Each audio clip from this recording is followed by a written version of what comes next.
The glass doors of Quantum Dynamics Corporation slid open at 7:47 a.m., admitting the first wave of executives into the marble-floored atrium.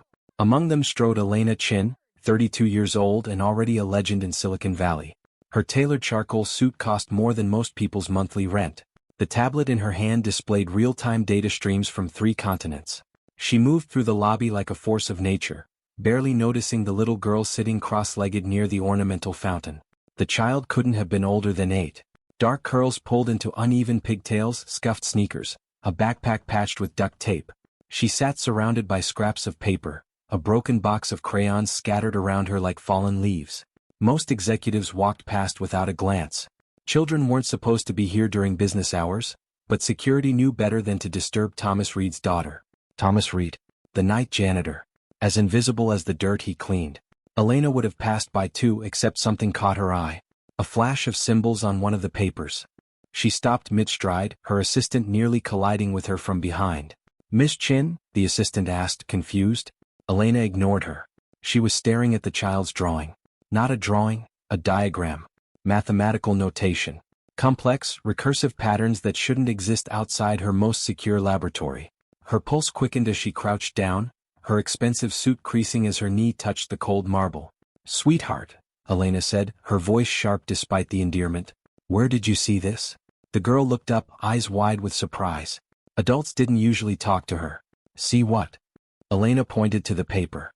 The symbols were crude, drawn in waxy crayon, but the structure was unmistakable. This was the quantum processing algorithm that had consumed 18 months of her life, burned through $60 million in research funding, and still remained unsolved.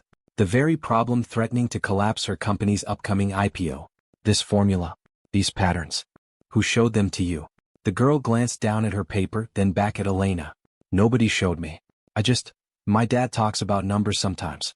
When he thinks I'm asleep." "Your dad?" Elena's voice dropped to barely above a whisper. "Who is your father?" The girl pointed across the atrium. A man in gray coveralls pushed an industrial cleaning cart through the far corridor, headphones in his ears, completely oblivious to the drama unfolding in the lobby. Thomas Reed, the janitor who arrived at 11 p.m. and left at 7 a.m., who had worked here for 6 years and never spoken more than 2 words to anyone. Elena stood abruptly, leaving the girl behind. Her heels clicked like gunshots across the marble as she crossed the lobby. Thomas heard her approaching and turned, pulling out one earbud. Up close he looked tired. Perpetually tired. Lines etched around his eyes that spoke of sleepless nights and heavy burdens. "Mr. Reed," Elena said, "I need you to come with me. Now." The conference room on the 43rd floor offered a panoramic view of downtown Seattle. Thomas sat in a leather chair that probably cost more than his monthly salary, his daughter Maya clutching his hand. Elena paced like a caged predator, her tablet displaying the photo she'd taken of Maya's crayon drawing. "Let me be very clear," Elena said, her voice cold and controlled. "What your daughter drew in our lobby is proprietary information. Information that exists in exactly one place. My private research lab. Access is restricted to myself and 3 senior engineers, all with top-level security clearance." Thomas said nothing, just watched her with dark, unreadable eyes. "So I'll ask you once," Elena continued. "How did you steal it? Who are you selling it to?" Corporate espionage carries a minimum sentence of, "I didn't steal anything." His voice was quiet but firm. "And neither did Maya." "Then explain to me how an 8-year-old child recreated a quantum algorithm that has stumped PhDs from Stanford and MIT. Thomas was silent for a long moment. When he finally spoke, his voice carried the weight of old grief. "Because I used to be one of those PhDs." Elena stopped pacing. 12 years ago, I was Thomas Reed, lead quantum physicist at the Lawrence Berkeley National Laboratory, published in Nature twice, guest lecturer at Caltech. He looked down at his daughter. "Then my wife Emma got sick. Stage 4 pancreatic cancer. 6 months from diagnosis to..." He didn't finish the sentence. He didn't need to. "We had Maya. She was 3. Emma made me promise, made me swear, that I wouldn't let my work consume me, that I'd be there for our daughter. So I left Berkeley, left research, took a job where I could work nights while Maya slept, be there when she woke up, make her breakfast, take her to school." Elena felt something uncomfortable twist in her chest. "You've been a janitor for 9 years?" "I've been a father for 9 years," Thomas corrected quietly. "The janitor part just pays for it. But your daughter?" Elena gestured at the tablet. "She drew. She sees me working sometimes. After I put her to bed, I sit at the kitchen table and work through problems. Old habits. Keeps my mind sharp. Helps me remember who I used to be. He smiled sadly. She's always been good at patterns. Picks things up like her mother did. I didn't know she was paying attention. Elena sank into a chair across from him. Her anger had evaporated, replaced by something more complex. Curiosity. Respect. And beneath it all, a creeping sense of shame. The algorithm your daughter drew, she said slowly. It's the key to a quantum processor that could revolutionize cloud computing. We've been stuck on the recursion problem for 8 months. If we don't solve it, our investors pull out. The company folds. Thomas nodded. I saw the patents in the trash. You're approaching the coherence issue wrong. You're trying to stabilize the qubits before processing. You should let them fluctuate and build the error correction into the recursion itself. Elena stared at him. That's exactly what we needed. That's the insight we've been missing. It's quantum mechanics applied to computational theory. Basic stuff if you've spent 10 years studying superposition. Thomas stood, taking Maya's hand. If that's all, Miss Chin, I need to get my daughter to school. Then I need to sleep before my shift tonight. Wait. Elena's voice cracked. Mr. Reed. Thomas. I need your help. He looked at her for a long moment. No, you don't. You have the answer now. Run with it. I need more than the answer. I need someone who understands the underlying physics. Someone who can explain it to my engineers. Someone who can. Someone who gave up that life a long time ago. His expression hardened. I appreciate you not calling the police. But I'm not interested in returning to a world where I work 80 hours a week and forget my daughter exists. We're done here. He walked toward the door, Maya following in his shadow. Your wife, Elena called after him. Emma. What would she think about you hiding your gifts? About working in shadows when you could be changing the world? Thomas stopped at the door. Didn't turn around. She'd tell me that the only world worth changing is the one my daughter lives in. And that starts with being present. The door closed behind them with a soft click. The next 72 hours were a nightmare. Elena's lead engineer quit, accepting a position at Google. 2 more followed. The investors scheduled an emergency meeting. Stock futures plummeted on rumors of technical difficulties. Elena worked around the clock, trying to implement Thomas's insight, but without deep understanding of the quantum mechanics involved, each solution spawned 3 new problems. On the 3rd night at 2 a.m., she found herself in the executive break room, staring at cold coffee and facing the reality that she might lose everything she'd built.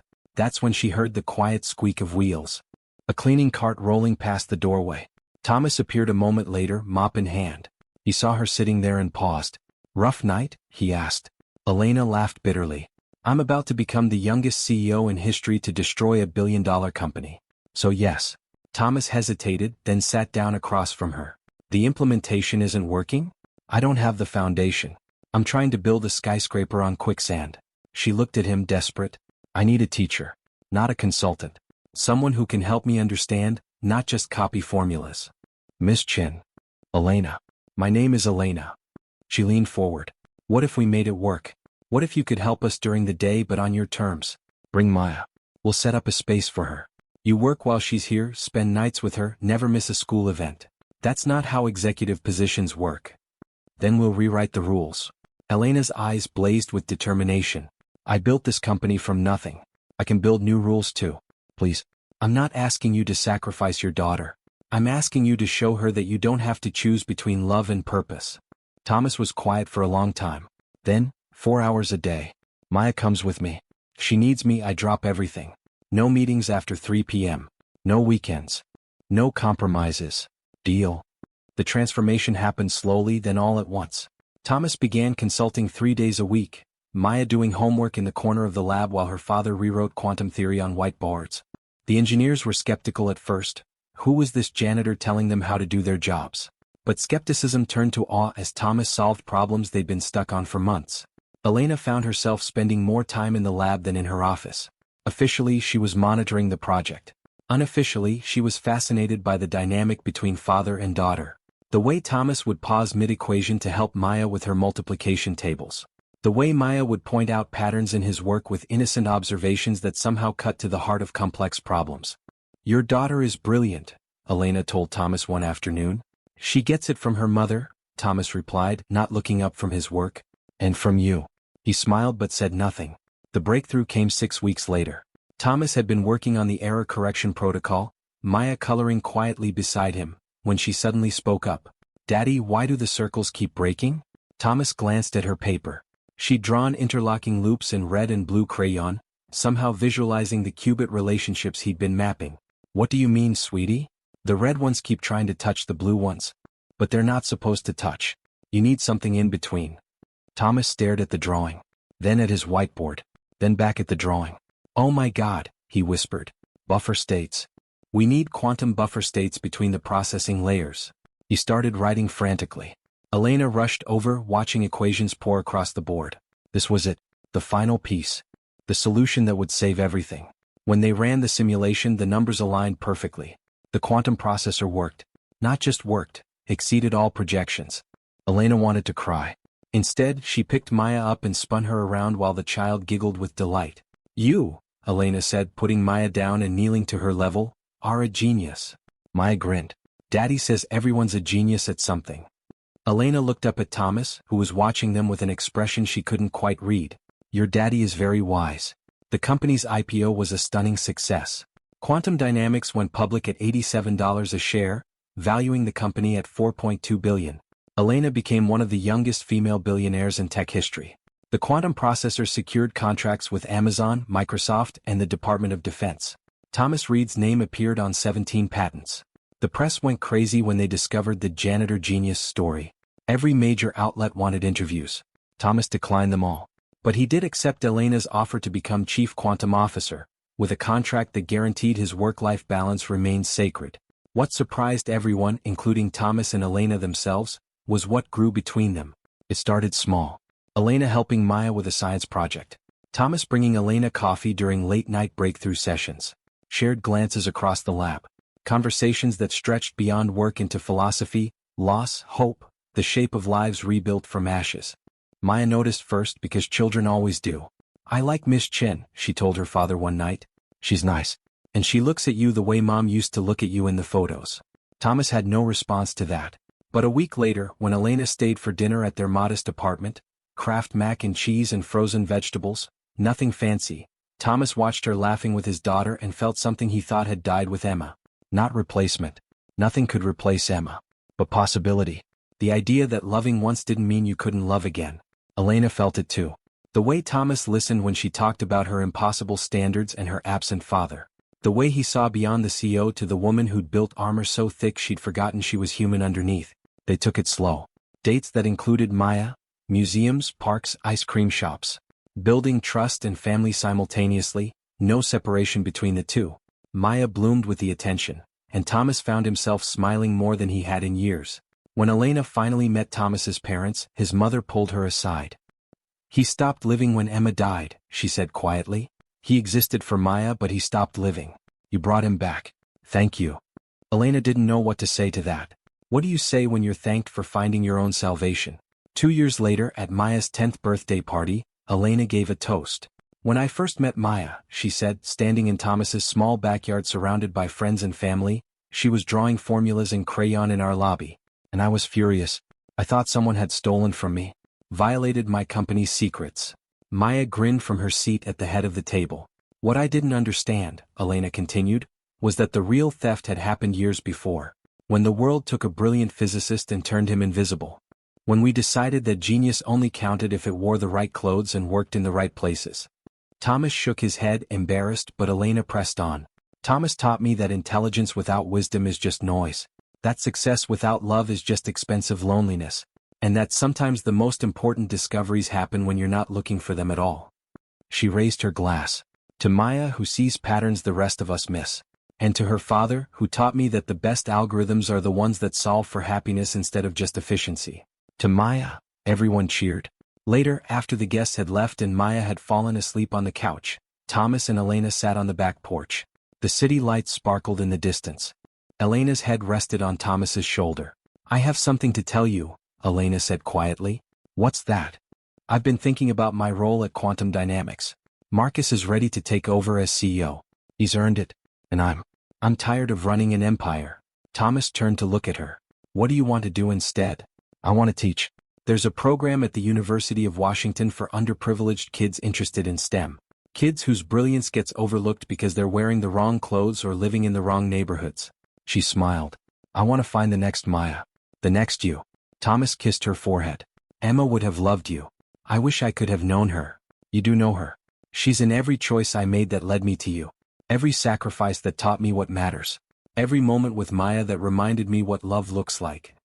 They sat in comfortable silence, watching fireflies dance in the darkness. Inside, Maya stirred in her sleep, dreaming of formulas and possibilities, of a world where janitors could be scientists and CEOs could be family. Where love was the variable that solved for everything else. And in a notebook on Thomas's desk, amid quantum calculations and patent applications, was a letter he'd written but never sent. A letter to Emma telling her about Elena. About second chances. About how grief and joy could somehow occupy the same space, like quantum particles in superposition. The letter ended with a simple truth. You taught me what love was. She taught me I could love again. Thank you for both lessons. The formula on Maya's original drawing still hung in Elena's office, preserved behind glass. Not as evidence of theft but as a reminder that genius comes in crayon, that wisdom speaks from unexpected voices, that sometimes the most valuable thing in a billion-dollar company is the person everybody thinks is invisible, and that the real algorithm, the one that actually matters, is the one that calculates not efficiency or profit, but the recursive, beautiful, impossibly complex mathematics of human connection.